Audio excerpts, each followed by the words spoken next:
So, good afternoon, everyone, and a very warm welcome to all of you to today's panel discussion on the topic. Very important. Your best employees aren't leaving, they are quietly disengaging. Can you spot it? So, employee engagement has become one of the biggest challenges organizations face today. While attrition is visible, disengagement often goes unnoticed until it begins to impact productivity, culture, innovation, and business outcomes.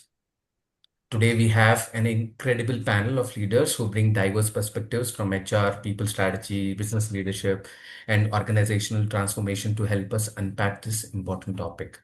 And it's my pleasure to introduce our esteemed panelists today. So, getting started. So, with our first panelist, Mr. Pradeep R.P. Iyer, Head of Human Resources at Excite Energy. Mr. Pradeep is an experienced business and people leader with deep expertise in driving organizational excellence, leadership development, and employee-centric workplace practices. Throughout his career, he has championed initiatives that foster high-performing teams, strong workplace culture, and sustainable employee engagement.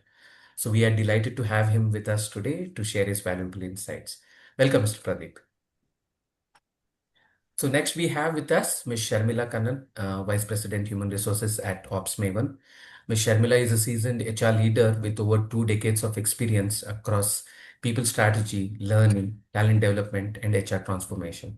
She has been recognized among India's leading HR professionals through multiple industry accolades and is widely respected for her thought leadership on the future of work, employee experience, and organizational culture. We are thrilled to have her on today's panel. Welcome, Ms. Sharmila. Thank you, Veer. So joining us as well is Ms. Fahmida Khan, Assistant Manager, Learning and Organization Development at Infinx, an accomplished HR and talent leader with extensive experience in building people-first organizations and driving strategic HR initiatives. Her work spans employee engagement, leadership development, and creating inclusive workplaces where people can thrive. So we look forward to hearing her perspective on identifying and addressing disengagement in today's workforce. Welcome, Ms. Pamela. Thanks, Veer. Great to be here. And finally, we have with us Ms. Laya S., a Senior L&D Specialist and Knowledge Management Expert at Fresenius Medical Care, a passionate people and HR professional who has worked closely on talent management, employee experience, and organizational development. So she brings a practical perspective on building engaged teams and creating workplaces where employees feel connected, motivated, and empowered. So we are excited to have her join this conversation. Welcome, Ms. Laya. Thanks, Patil. Pleasure to be here. And now it's always my pleasure to introduce the person who will be steering today's conversation, our moderator, Mr. Rudramurthy P, Associate VP HR at Desi Crew Solutions Private Limited. Mr. Rudramurthy is a seasoned HR and business leader with extensive experience in people strategy, organizational development, leadership coaching, and driving business transformation through people-centric practices. Known for facilitating meaningful conversations and bringing diverse perspectives together, he has worked closely with leaders and organizations to build high-performing cultures and future-ready workplaces. So we are delighted to have him moderate today's discussion and guide us through a very insightful conversation. Welcome, Mr. Rudramurthy. Hey, thanks, Veer. As usual, very happy to be here and with this great panel. Thank Yeah, you. thank you everybody once again for taking time out and being part of this panel discussion. So without further ado, I would like to hand over the session to Mr. Rudramurthy to steer the conversation forward. Hey, thanks, Veer, and thank you everyone for joining. And a special welcome to all the panel members for this conversation. I'm moderating today's conversation. So I'm going to start with this, right? So I'm just talking about this. When we look at workforce metrics today, we're not going to be looking at what is a low attrition figure, how does the CHROs look at it, how do we look at these numbers. That's not what we're going to talk about. We're going to talk about something very layered behind that. So behind steady retention rate lies a much quieter challenge is what we're going to talk about. We're going to talk about high performers who haven't resigned or who haven't, were still part of the organization, but have stopped bringing their best effort to work. Because just imagine the best person in your team is not getting their effort to the organization. That's very, very, something that is killer. In fact, that's the word that I may want to use. So let's get with this. So when your top talent disengages, what does it do? It directly impacts productivity. It impacts the team synergy and the business outcomes.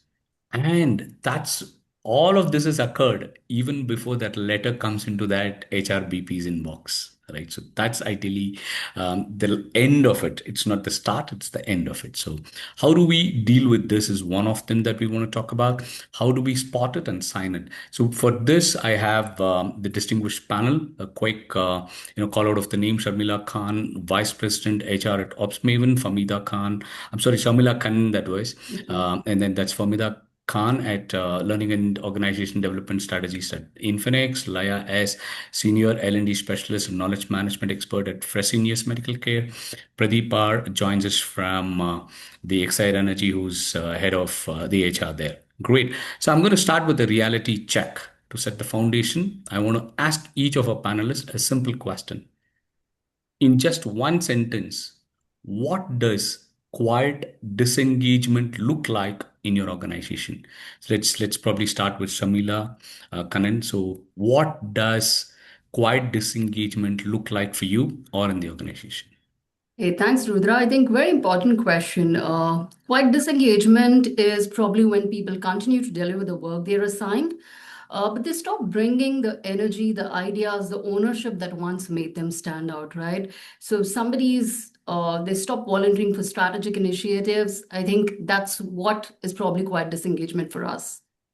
I get that. So that's absolutely something that we need to look at. For me, your one sentence on what does quiet disengagement looks like. So I'm a fan of analogy, so I'm going to use that here.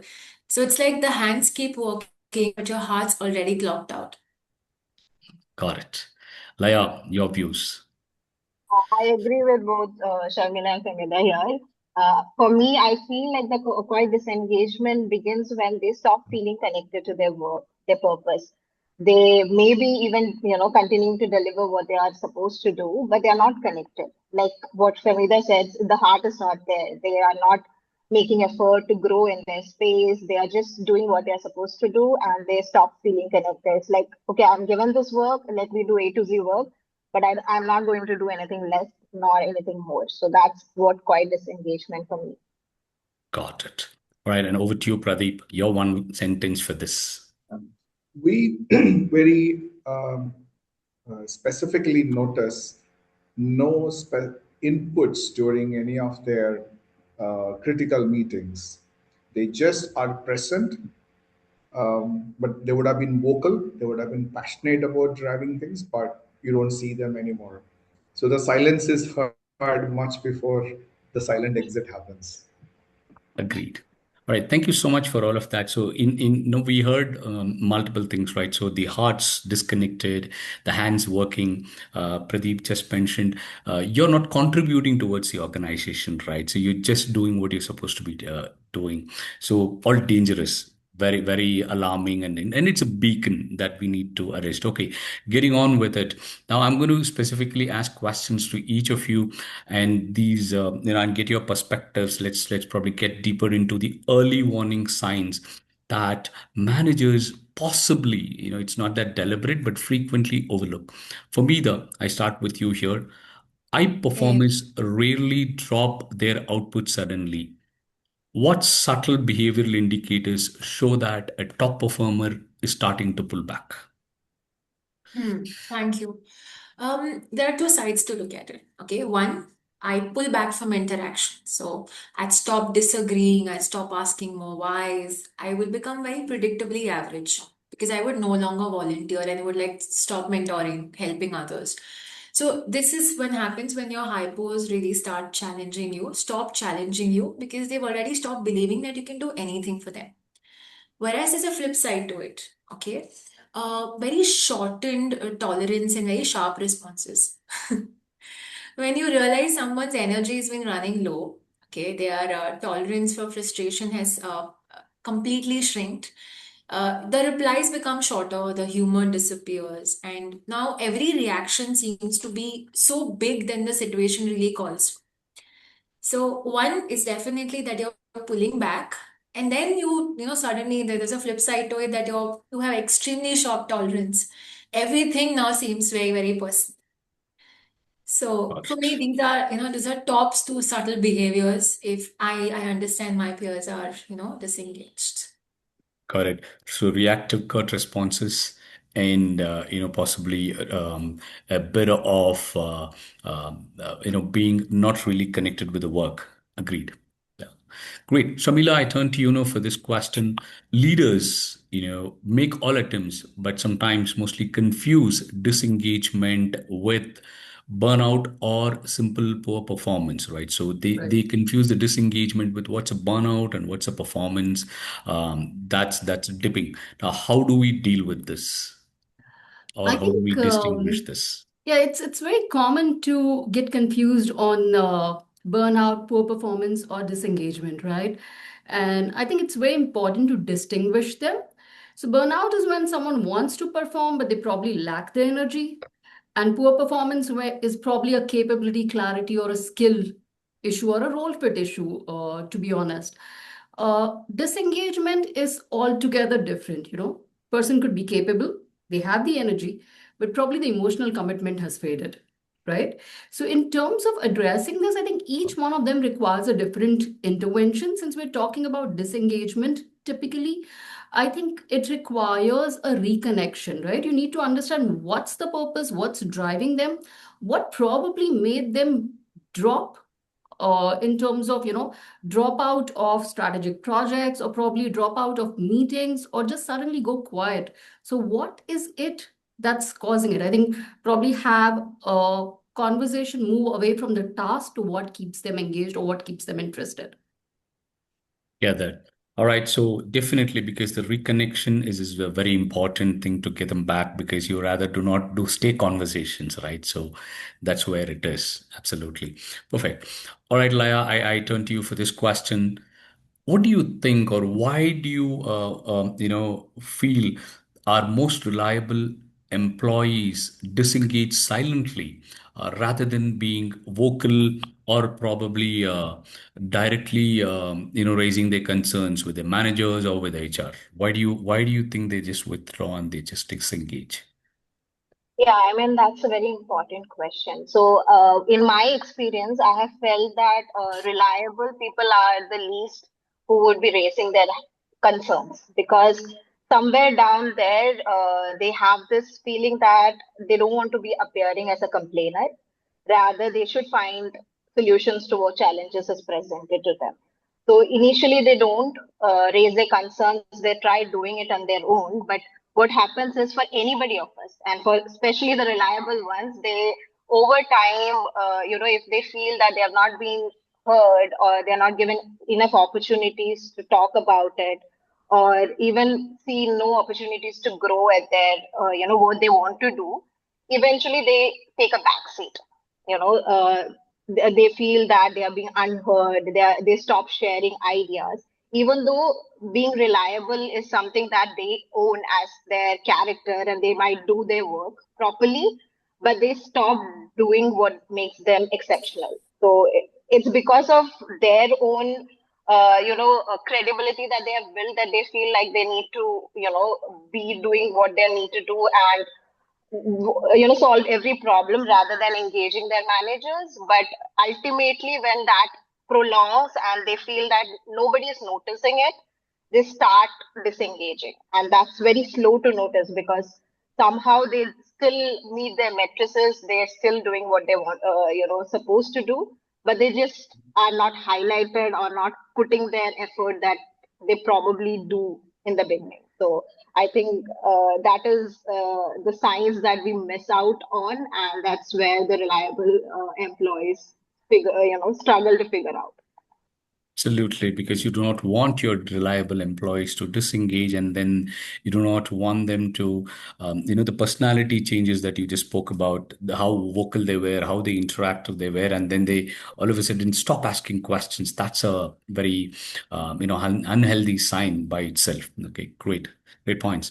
Thank you. I'm going to put you on the spot, Pradeep, because with your experience with the CHRO and HR, what do you think is the biggest manager blind spots? Right? Maybe the managers are not going to like for this, but then what are the biggest manager blind spots when it comes to observing these shifts in team energy? What do you think we are going blind with? Yeah, So that's a great question. And yeah, most of the time, what I've noticed is people miss out the soft cues because the work output is not changing. They are present in office. But there are subtle things like they don't turn up for the meeting with extra questions, or they are not contributing more than what they used to earlier. Similar kind of stuff. And then sometimes leave pattern. Someone who doesn't take leave, you start seeing them with all kind of silly excuses and repeated leaves. Their coffee cooler, water cooler chats or coffee chats, etc., are changing. The people around them are different. These are small, small things, but most of the time I see the managers miss out noticing it. It is taken as it's life as usual, but very good HR business partners read this, and then they tend to give this thumbs up. Okay, this guy, please take a look at it. You may need to change the conversations that you have. Even in the meeting rooms for one to one, the body language gives away whether the person is comfortable or not comfortable. Are you reading it or not? And I have seen some managers do this like this, and then they are doing the conversations, writing down. They forget to look into the eyes of the other man. I get that. Absolutely right, and I really like the few things that you spoke about a water cooler conversation. How important it is, because that's something which is considered as, I would say, maybe, oh, what are you doing here at the water cooler chatting with someone instead of being at your desk and processing that most important file? But then it's so very important that you have that water cooler conversations, and just quickly putting all of these together. Yes, we spoke about people getting intolerant, people being reactive, people losing the connect, and not being themselves. The persona changes at work.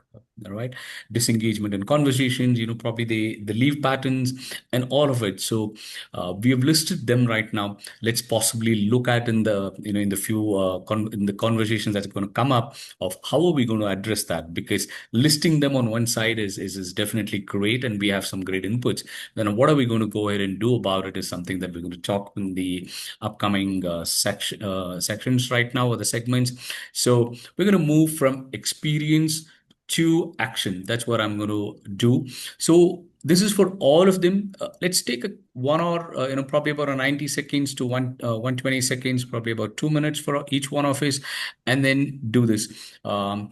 Theory is what we listed right now with our experiences, but I would like each panelist to briefly share maybe a real world case or a real world experience. Maybe if it's personal, we do not want the personal information, but what actually happened, what early signals were missed or ignored, and what specific action brought the employees back on track.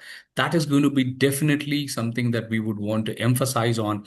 And what is your key takeaway from it? Four things. What happened? What were the early signals that were ignored or missed? What specific action brought them back on track? And what is our key takeaway? I probably start with Pradeep here, because we just stopped with him, and I give it back to him here as an opportunity. Go, Pradeep, turn to you for this question now. Yeah. Sure, thank you. So I have had a situation some time ago where the manager was quite concerned about he losing out on his team, and this manager was a high part, and he was losing out on his team, and his replacements were not coming through. The work was coming, and it was coming just randomly and keeping him busy. And over a period of time, he realized that it's not taking him anywhere. He's not learning anything new, and he's just burdening his own team. He was crying, shouting initially for his team, which was seen as okay, high pot. So that's why he's privileged and he can make so much of noise. And there were a lot of corridor chats around that. Slowly, he decided that he will not speak about it. Great. The moment he started, quietening in all the meetings, nobody really noticed initially, but the HRVP found out and had a conversation with this manager on what's going on. And she brought this manager to me and to his supervisor, where we had a long conversation about what next. And as basic as people are not sufficient in his team was overlooked because the supervisor had multiple managers. It was a manager of managers, so multiple managers, so many work topics that was getting attended, and this one manager was forgotten in this whole busy schedule. But that one small act actually made this person completely switch off. So we sat down, we made a plan, and we said, how do we do the staffing? How do we do? Because his worry was now, how are we going to skill the people? Because newcomers means they take time to build skills and then start being productive. So we made him the center of the whole action and made him responsible. And he also gave him the empowerment, said, let's work together and we are there with you to support. We turned it around. We would have lost him thanks to the HRBP, but we retained this good guy. Great. So that's something that's very specific and actionable. So thanks for that, Pradeep. And then so now I turn to Sharmila, your experience with this of handling something like this. Yeah, I think I would probably go back to a few years ago. We had a very key resource, senior resource, respectable, on paper, brilliant performance matrix, right? Like somebody with a 5 on 5 rating. No complaints, the customers are satisfied. But we slowly started seeing that, he was not enrolling for any leadership courses. He was probably not mentoring his junior colleagues, which was a key trait for him. Even in the meetings, he turned very, very quiet. It was almost like not taking up any new initiative, just delivering what is expected out of his role. And when there is nothing in the performance dashboard that's red. So it's very easy to miss out something like this. In our organization, we do something called as HR Connects, which is a proactive reach out to employees every quarter or every 6 months, which is just like a coffee cooler conversation, right? And you're just reaching out to them. You have specific conversations, specific questions, but you're asking them in a conversational tone. And from there, we realized that for him, he was not able to see where the next growth chapter is. He's feeling that his career has plateaued. He's like, I'm doing everything, but what's in it for me? What's the next thing for me? So we started moving the conversation from day to day transactions to probably what's motivating him, what's frustrating, and where he wanted to grow. And with that information, we designed a stretch assignment for him that probably gave him more visibility. It was a business critical initiative, so it was showed up in all hands. And from there on, I think in 3 to 6 months, what we noticed was the influence, the energy, all those levels came back. Today, probably one of our best employees, one of our key leaders. So definitely the HR Connects was something that worked for us. Absolutely. Because see, it's like this. You wouldn't have lost an employee. You would have lost a leader who's sitting right there. That's Absolutely. the Absolutely. that's the trade-off, right? So and all this happened because of an HR connect. You just mentioned that, so that's a great thing. All right, I'm going to talk to Famida about it. Famida, your experience of handling this. Yeah. So, I'm gonna slightly digress and talk from an L&D perspective. So often what happens is we're supposed to solve disengagement through another training or a learning program. Okay. So one such instance, a specific domain, and the IT folks, one of their managers came to us saying that, hey, I believe that my entire team lacks motivation, and because their initiatives, they have not been volunteering much. They are not being vocal. They don't even share solutions. They feel frightened to share suggestions with me. So, they came up with a problem like that, and the expectation is to magically win a training program to solve all of these issues. So instead of understanding or probably creating a program from scratch, so we had these informal FGDs first. I think we can slightly say these are water cooler conversations first, and then we try to have a more formal structure to it. So when we just stirred up 4 questions and we asked them what really is the issue. So it wasn't really the learning fatigue, no, it was actually the manager fatigue. Employees weren't avoiding learning, but they were actually weren't having these conversations that mattered for their careers.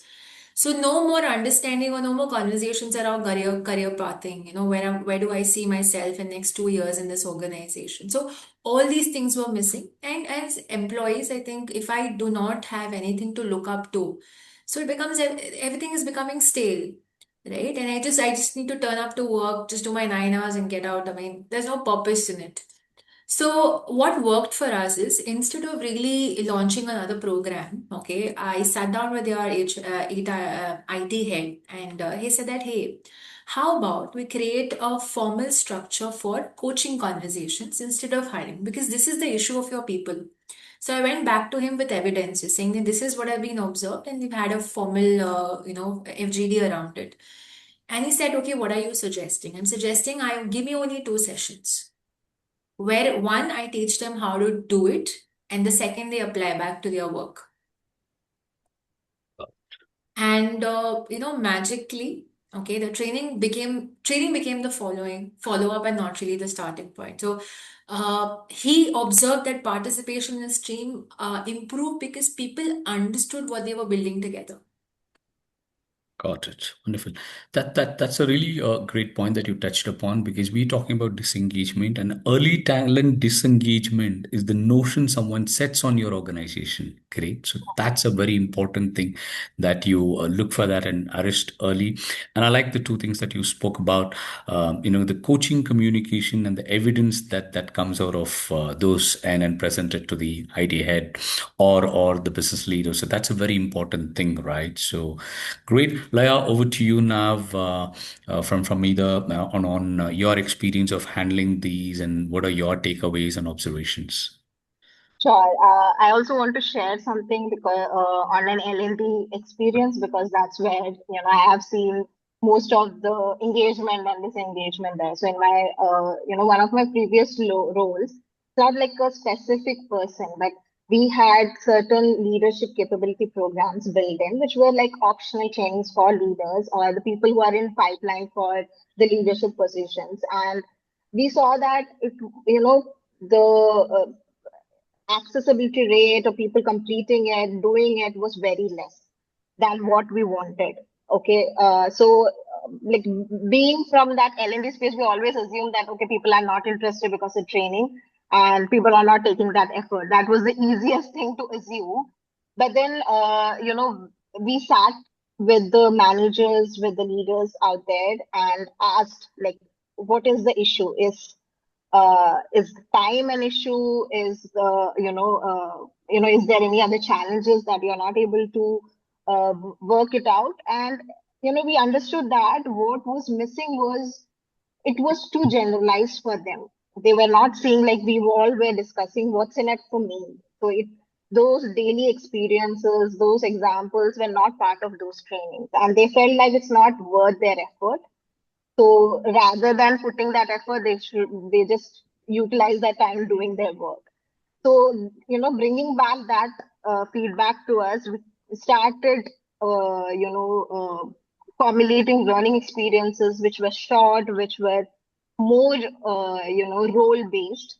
And within like few months, we understood how people are participating, and not just participation. It was about coming back and saying, okay, we really like this one. You should probably better this, training. You can include this, which gave us an idea that what we are doing is in the right direction, and people are getting invested in it. So, my biggest takeaway from that experience was let's not just assume things. We should try to understand the root causes, and that starts with having the right conversations. And if we don't have the right conversation, if we believe, okay, people are like this, they are like this, they are not interested. And if we make our assumptions, we are probably not going to correct the root cause. Rather, you're just building on things which is not making any sense. So that was my biggest takeaway. And I think till now, even in my experience, I make sure what the purpose we are fulfilling is it, even if the training and everything is brilliant, if it is not working out for the people, if it is not making them engage, it doesn't make any sense. So yeah. Correct. Wonderful. So I think again you spoke about the early talent, and I like the thing that you spoke about the feedback loop, right? So that's very important. What do you take and then you build on it is very important. Now I think one common thing that I heard in all four of you, and I believe in it, is also conversations, right? So we spoke about having conversations, but one thing that I as a as a big advocate, when you have those conversations, make them speak. You don't have to speak, because as a L&D professional, being in the industry for long, you always speak. So that happens, right? So because you have been talking, you're paid for talking as a facilitator, as a training lead, or a leadership coach, whatever. But then it lies with you having them conversations. So the conversations lets them engage with you. The disengagement starts with an engaging conversation. That's a beauty of this whole thing, the section that we spoke about. Great. I'm going to move on right now. We have identified what are the early signals. We have right now identified what is each one of us experiencing, experiences in terms of handling these. Now let's move on to this. What comes next is the capability in action, right? So our managers' capability, or building our team's capability. It could be the HR capability, it could be the manager's capability. How do we get them doing this? Is the next thing that I'm going to talk about, and I'm going to start with Laya, because I ended the last loop with you, Laya. So here's where I'm going to start with: how do we move managers away from micromanagement and basic task assignment towards meaningful coaching and career conversations? Because we all spoke about career conversations right now, right? So how do we move managers, or how do we build this capability within a manager to have meaningful coaching and career conversations? How do you Right. get that? Yeah. Yeah, I think that's a very important discussion to have. And I believe it roots from, what we expect out of managers. A lot of times it is more, when we evaluate manager success, it's more about having the task done, their team success, their outcome, how much productivity each team is bringing up, and that's how, like, the quicker solutions, all of these metrics are what a manager's success is representing. But if we go back and, while that is all important, it is also important how the team is growing. Like, if a manager is, this is something that one of my leaders used to say: a great leader is somebody who's, uh, is able to create some more leaders out there, and not somebody, create a battalion of people who follow their orders. So I think micromanagement basically doesn't come from, most of the time, doesn't come from a manager's lack of trust. It more usually comes from the fact that they feel that they are supposed to have all solutions in hand.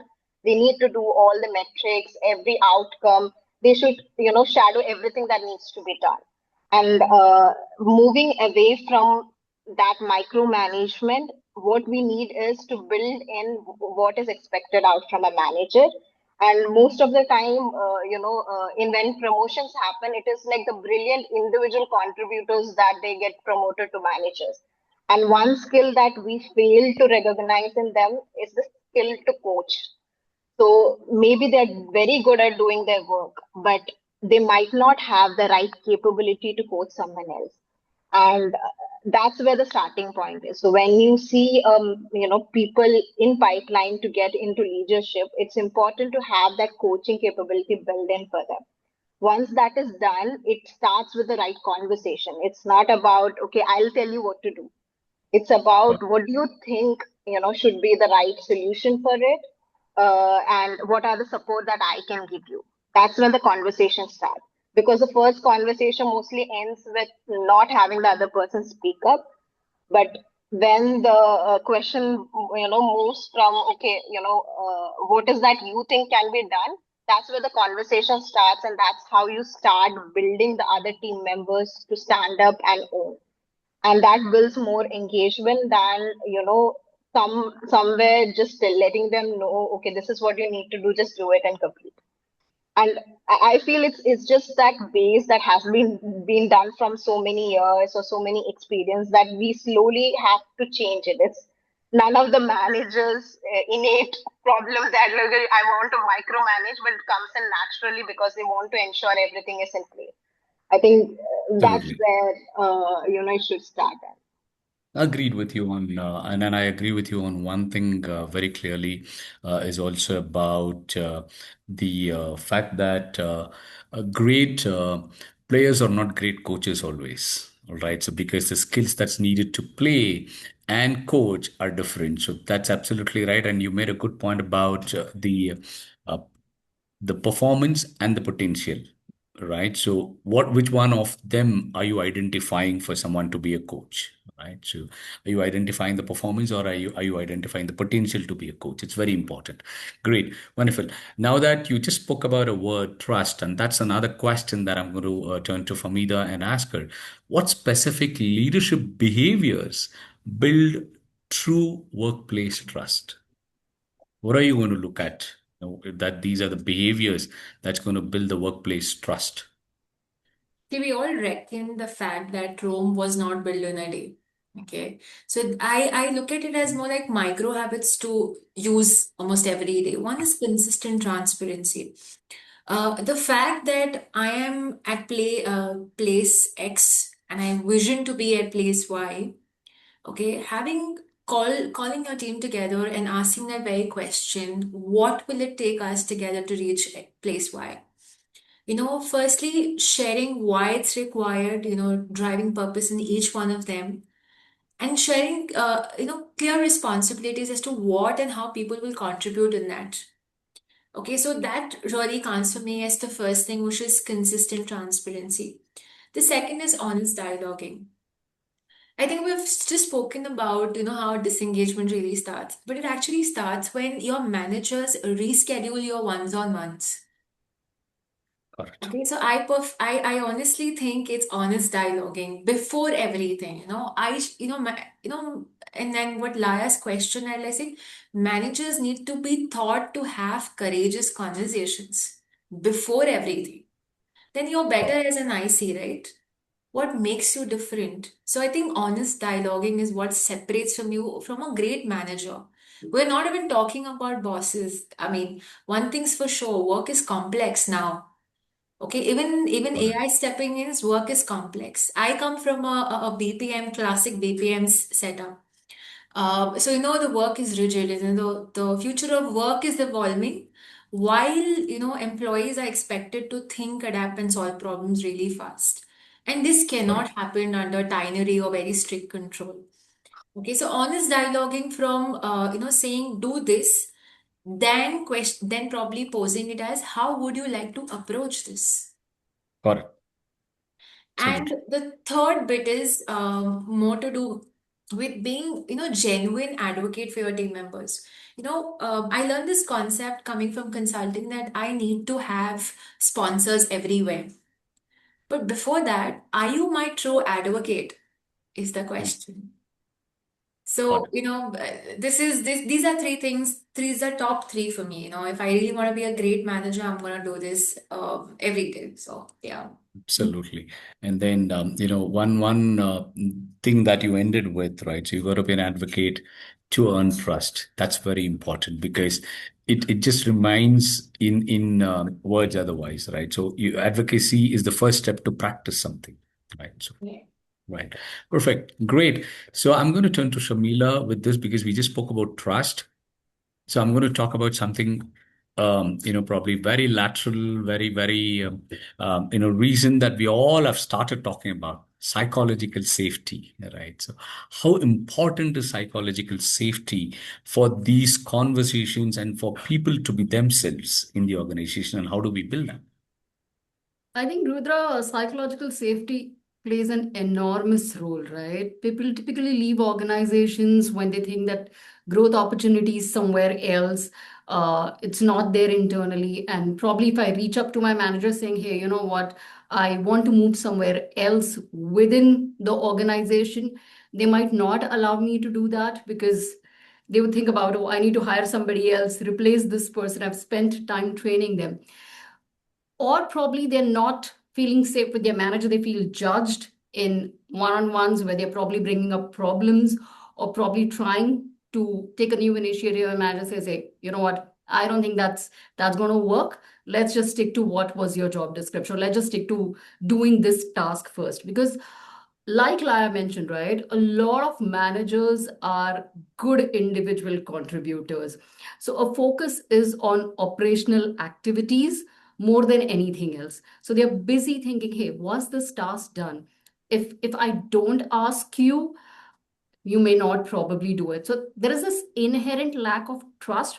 And that also kind of impacts psychological safety. Like if I don't feel my manager trusts me, I'm not going to open up to them.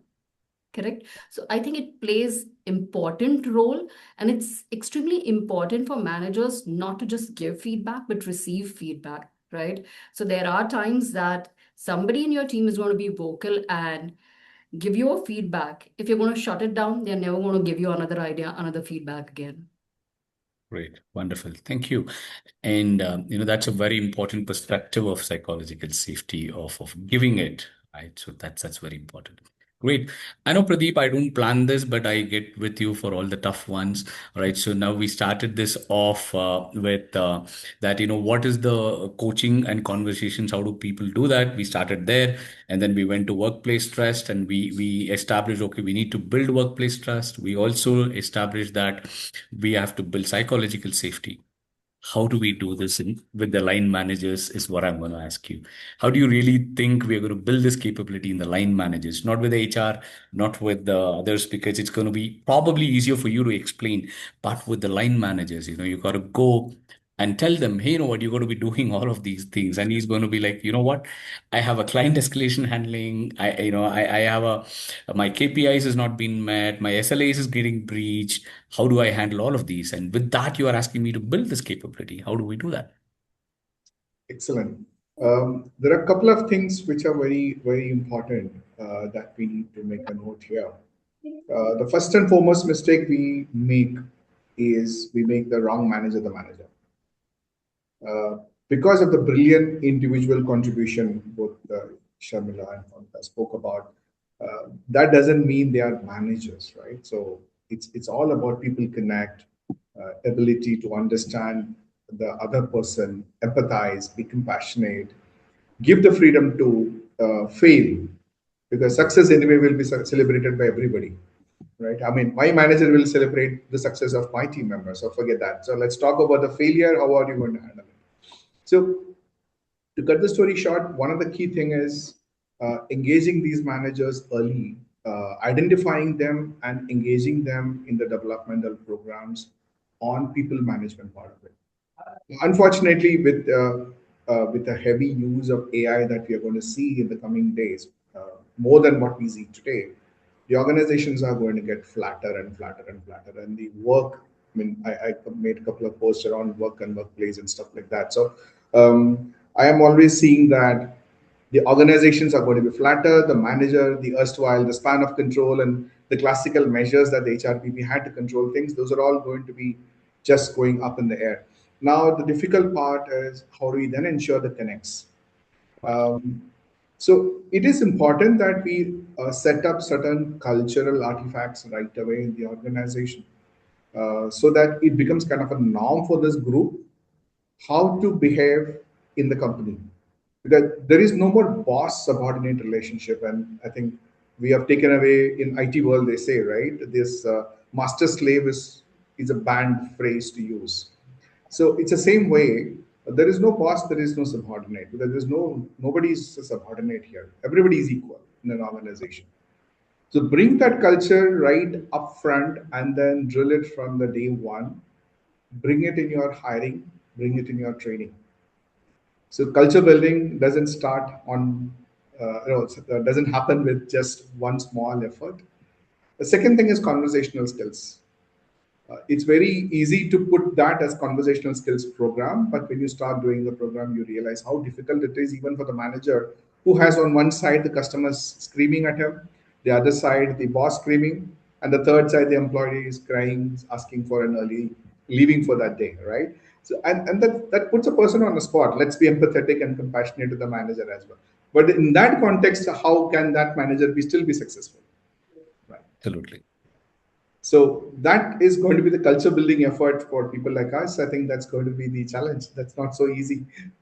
Understood, Pradeep. Thanks for the perspective, especially the culture building that you spoke about, and how leaders should build the empathetic view, right? So you're becoming an empathetic leader. No more are we going to be the boss, right? So I don't call that anymore, right? So you want to be that empathetic leader, because while you just spoke about being an empathetic leader, the boss is more the stern guy, is what we all know of, right? So where's the report, where's the file? But yes, right, absolutely, great.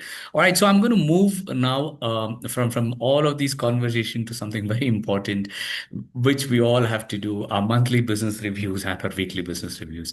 Now, how do we put this across in those presentations, in those essentially the business impacts and measurements is what we're going to talk about in the next segment. We're going to talk about, and I'm going to start with Shamila and Famida. Both of you can answer, taking your turns. Uh, how do we actually measure whether engagement efforts are working? That's one part of the question. How do we actually measure whether engagement efforts are working? Possibly beyond annual surveys, operational metric change, also maybe your NPS, the satisfaction scores, and or maybe we made some internal mobility towards people being aligned, realigned, and all of that. But what are those actual metrics that you think we should measure, or we should be measuring? Or yeah, Sure. I think I'll take this one. yeah, Apart from, I think, the performance matrix, right? The other things that we look at is other business linked indicators. One is probably drop in regrettable attrition, right? Like attrition is measured, but how much of that was regrettable? How many of my high potentials or good employees actually moved out, right? How much of talent did I lose to my competitors actually? How many high performers did I retain? What's my internal mobility or internal promotion ratios? Definitely, how many projects am I delivering on time, or what are the new innovative ideas that employees came up with? So we have something called as the MAD forum, Make a Difference forum. great, That's where the employees kind of send out their ideas. So if you're seeing a great, steady decline in ideas, you know that okay, something is off somewhere and you need to start looking into it. Also, probably absenteeism trends, right? If you see high amount of absenteeism in folks who probably had a very stable planned leaves, and suddenly you see a lot of unscheduled leaves coming up for someone, probably that's something that I would have as a red flag and probably look at that as well. definitely, great. Thanks for that, Famida. Any thoughts from your end on these? Um, I am going to probably look at from the Elinode strategic lenses. So I'm probably looking at manager one-to-one frequencies with you. That's one. And the other is, the promotion readiness speed. Okay, so for example, I joined the organization. How am I fitting in well with the culture? One. Secondly, how am I honing my skills to move to the second level? So, and of course, with all being there, how do I handle pressure in the organization? Work is complex more than ever. So, in fast moving organizations, how do I keep myself tidy and up with what's happening? Great. I think I've got a couple of good answers here, right? So your promotional readiness, or which is a career advancement readiness, is one of them. Yes, definitely, Shamila. We cannot keep away the attrition rate from this, right? So that's a direct impact, definitely. Though we like it, we don't like it. We have to keep it in our report. So that's one of them. So two great inputs. Thank you. I'm going to turn to Pradeep and Laya. This is a common question to both of you. You can take turns answering. What clear business return on investment, right? So, do you think the senior leaders are going to look at, hey, you know what, you had the coffee, cooler chat, you had the water cooler chat, your meeting rooms are always booked for the HR to have conversations. What have you given back to me? What do you think you have given back, Pradeep and Laya? How do we answer this to the senior leadership? Maybe I can start. Or Levi, you want to go? No, that's okay. Please. One thing that any senior leadership would want is predictability. Uh, that's something very critical for them. Uh, and one of the immediate response of good retention is you have the right person for the right job, and you know that name itself, that will solve the problem for you. And you have retained such people.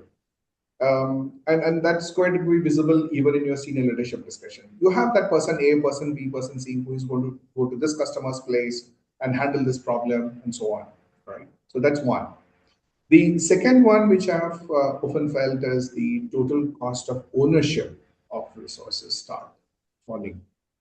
So TCO is a direct measure on for the management at least, right? Because if the TCO is reducing, and there's a lot of informal learning that comes in, there is also tacit learning which is also captured, which continues, which stays in the system. It's not visible, but it always is in the system, and you don't have to worry about investing further and further. So the scalability level of the people are also quite high, and there is a lot of information exchange, and that comes in the form of TCO. And when we report that the TCO is reducing on a half yearly basis or an annual basis, that's something which the senior leadership is really looking for, because they don't have time to get into this level. Like what you rightly said, the only thing they know is meeting rooms are blocked. Exactly. What they want to say is what's happening to my revenue, what's happening to my bottom line.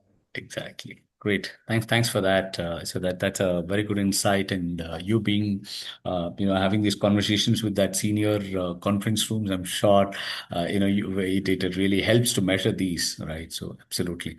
Laya, turn to you for this, your insights on this. Sure.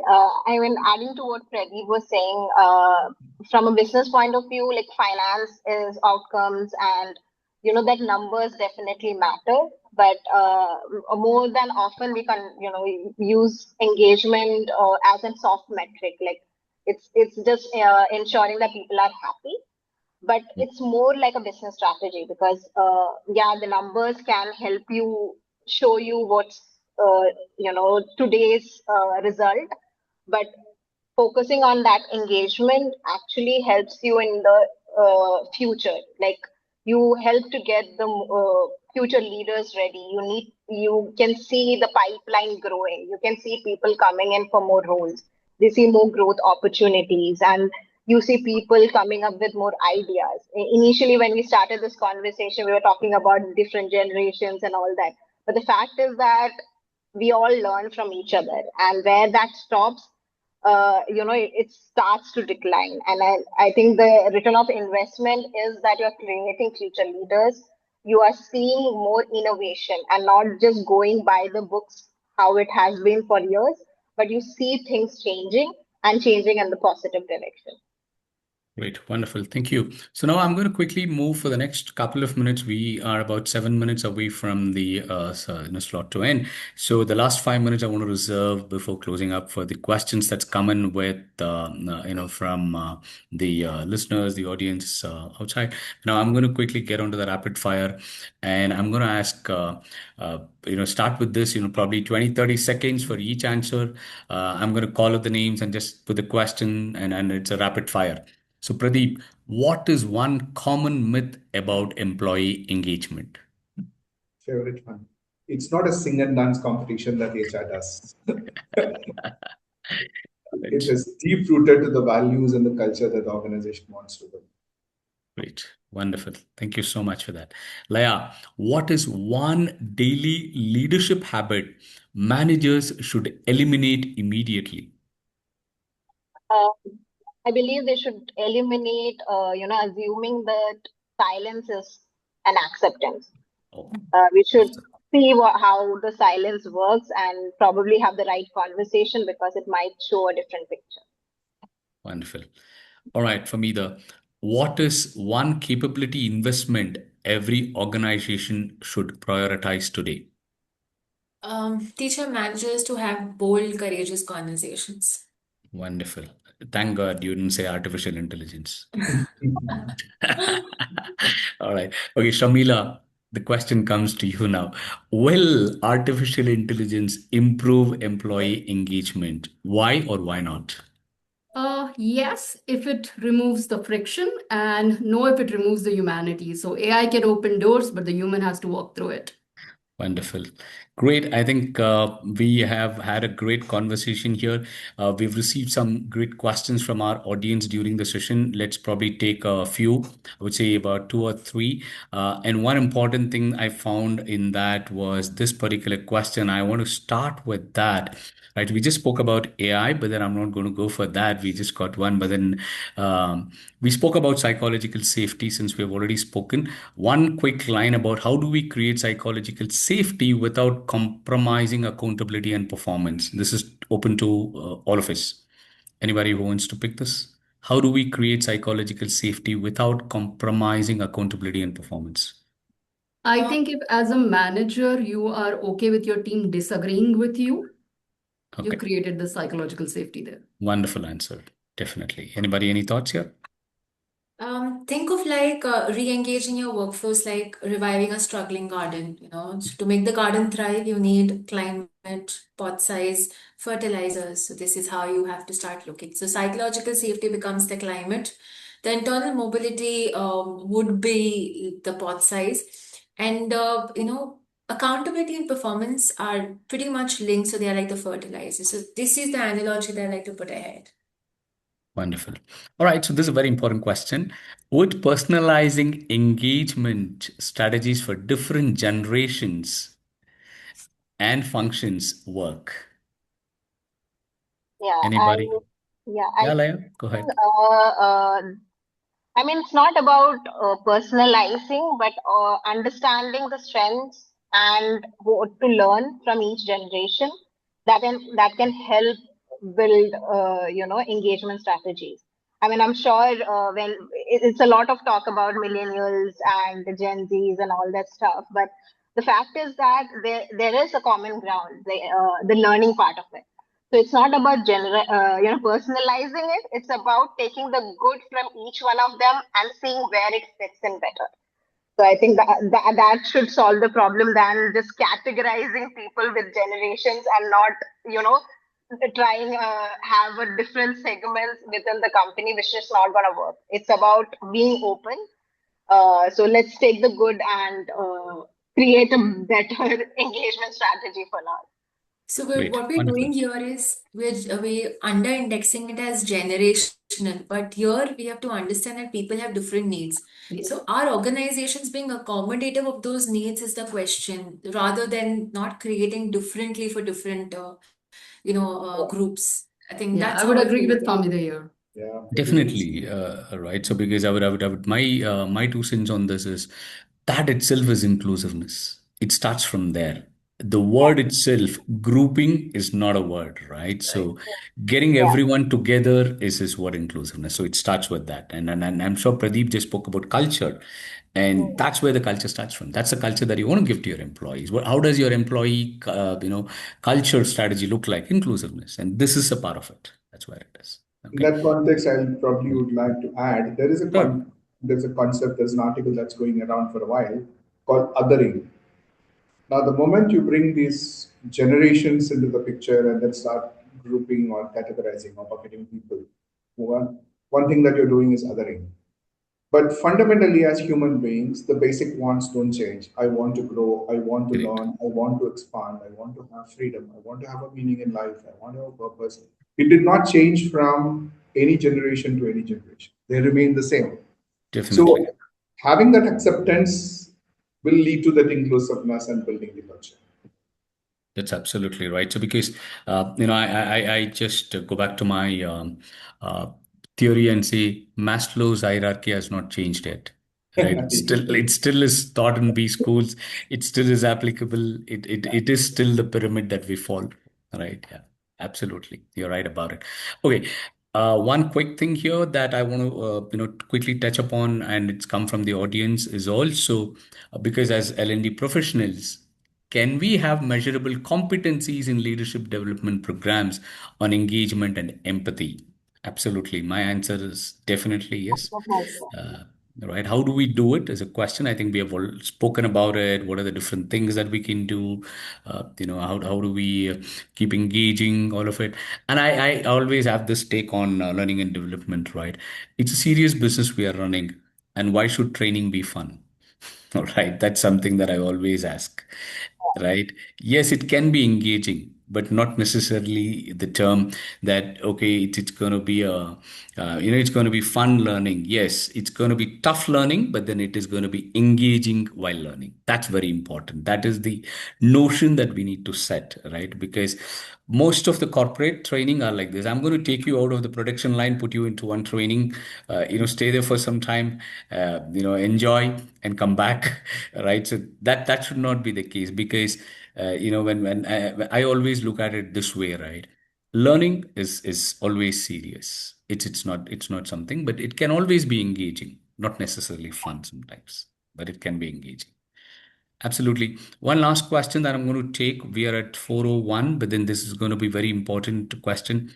You already answered that question to the audience. Can AI identify the early signals of disengagement?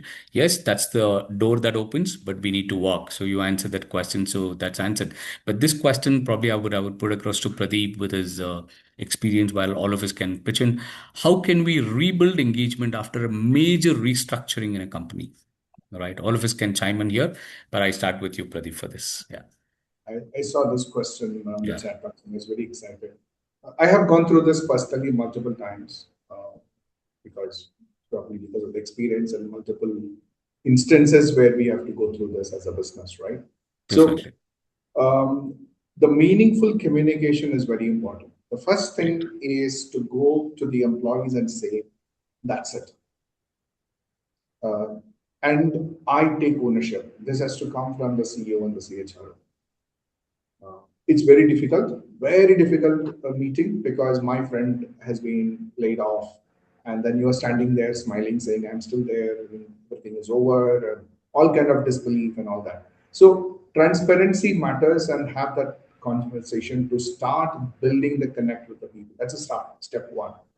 Then you introduce collaboratively what are those things which you can do as engagement more meaningful, giving them the security, like what we spoke about in the psychological safety. That's the first thing that comes up. And second is engage them in some conversations around what is happening on the business. Absolutely. And I'm sure, Sharmila, you have seen this in your illustrious Yes. career, long career that you have had. Any thoughts on that? I think I'll absolutely agree with Pradeep. I think the key is not to be tone deaf, have transparent conversations, right? There is no point just saying that, hey, you know what, this is past us, everything is going to be goody goody. Nobody's going to believe you when you say that. So I think it's about being authentic in those conversations that truly matters. And it cannot be just HR doing this. It needs to Absolutely. come from leadership as well, right? Definitely. Because when just HR is talking, it looks like another hogwash. So it's not going to work. Understood. Understood. Absolutely. For me, the Laya, any thoughts on that?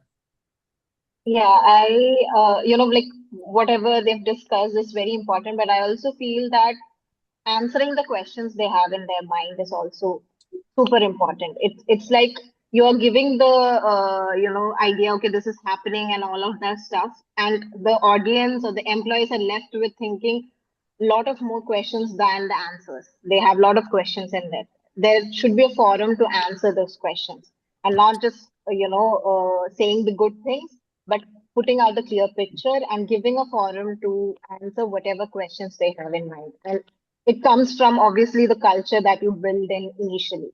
And I think that's very important. Great. Thank you. All right. So with that, I think we have had a great, insightful conversation. Thanks to the wonderful panelists, Sharmila, Famida, Laya, Pradeep, for sharing these experiences and practical insights. So my closing comments. Quiet disengagement, it does not happen overnight, right? So it is not that it has happened last night and you woke up to it today, right? That's not what it is. It's just that we miss out on what's happening. So let's really look for those signs which are sleeping and which are in the next layer, and then look for conversations, right? So that are going to be helping people. So that's the whole thing that we looked at.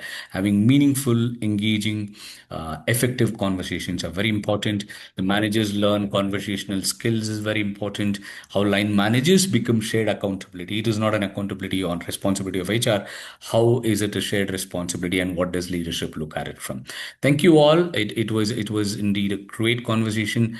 Thank you, Skillammi and Veer Swaroop, for getting this organized. And thank you everyone in our audience for joining us today as well, and for those great questions. Have a great rest of the day, all of you. Thank you. And it's been a pleasure for me having moderated this. Thank you. Thanks, everyone. Thank you. Thanks, everyone. It was a pleasure. Over to you, Veer. Yeah, thanks, Ms. Rudra. So since you have thanked everybody, so I would just like to extend my thanks to everybody who joined. So thank you all, for taking time out, Ms. Famida, Ms. Shamila, Ms. Laya, Mr. Pradeep, Ms. Rudra, for moderating this session for us. And we hope everybody who joined today goes with fresh perspectives and some ideas, to build more engaged and connected and high-performing teams. So we look forward to welcoming you again at our next Skill Capability Forum. So have a wonderful day ahead, everybody. Good day. You so Thank you. much. Thanks for Thank getting us here together. Thanks. you, everyone. Thank you, everyone. Bye. Thank you. Bye.